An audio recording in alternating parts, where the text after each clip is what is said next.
सबसे बड़ा वो मिलकर रहता था, तो कोई बहाना भी नहीं था कि वो बात नहीं करना चाहता, मिलना नहीं चाहता। तो जब मना करने लगी तब जिग्नेश के कज़न को पहली बार कुछ शक हुआ। उसने कहा, भाभी आप मुझे नंबर और पता दे रही हो कि नहीं दे रही हो? उसने बहाना फिर करना शुरू किया। उसने कहा, मुझे कुछ डाउट हो रहा, अगर आपने मुझे नंबर और पता नहीं दिया, क्योंकि मैं ऑस्ट्रेलिया जा रहा हूँ, तो मुझे लगता है कुछ गड़बड़ है और मैं सीधे पुलिस के पास जाऊँगा, क्योंकि 2 साल से किसी ने भी उससे बात नहीं की है। अब मुझे डाउट हो रहा है उसको कुछ हो ना गया हो। उसने कहा, मैं सीधे पुलिस के पास जा रहा हूँ, रिपोर्ट लिखाऊंगा और फिर पुलिस ही आपसे नंबर और पता देगी। ये सुनते ही पृथ्वी घबरा गई। उसने कहा, प्लीज़ आप पुलिस के पास मत जाना। तो उसने कहा कि आप सच बताओ।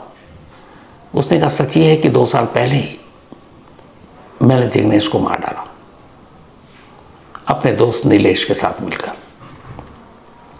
ये सुनते हुए उसके कज़न के पांव तले ज़मीन खिसक गई। वो वहाँ से निकला।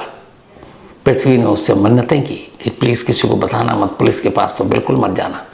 लेकिन वो घर से निकलता और सीधे पुलिस स्टेशन पहुँचता है और जाकर सारी बात बता देता है जो पृथ्वी ने बताई। पुलिस उसी वक्त एक मिसिंग रिपोर्ट लिखती है जिग्नेश की, और इसके बाद पहुँचती है घर पृथ्वी के, उससे पूछताछ करती है।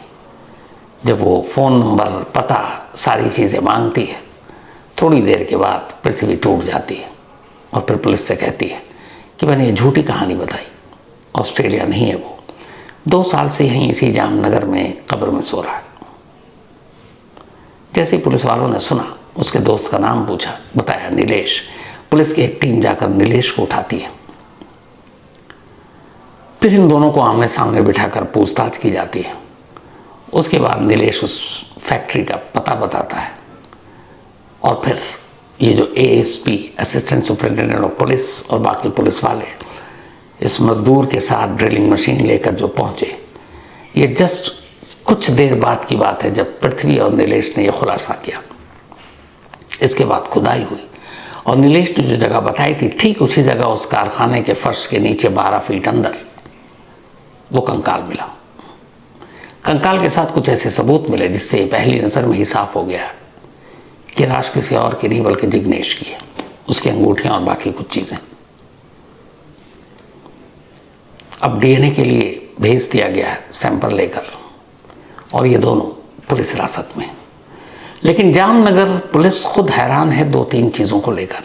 पहले, एक परिवार का एक शख्स 2 साल से, बहुत सारे परिवार के लोग बाहर काम करने जाते हैं और वो 2 साल से गया हुआ है, और इन 2 साल में उसने अपने किसी भी फैमिली मेंबर के साथ कोई कांटेक्ट नहीं किया, और किसी फैमिली मेंबर ने पलट कर इतनी चिंता नहीं जताई कि ऐसा क्यों है, जबकि उन्हें डाउट होना चाहिए।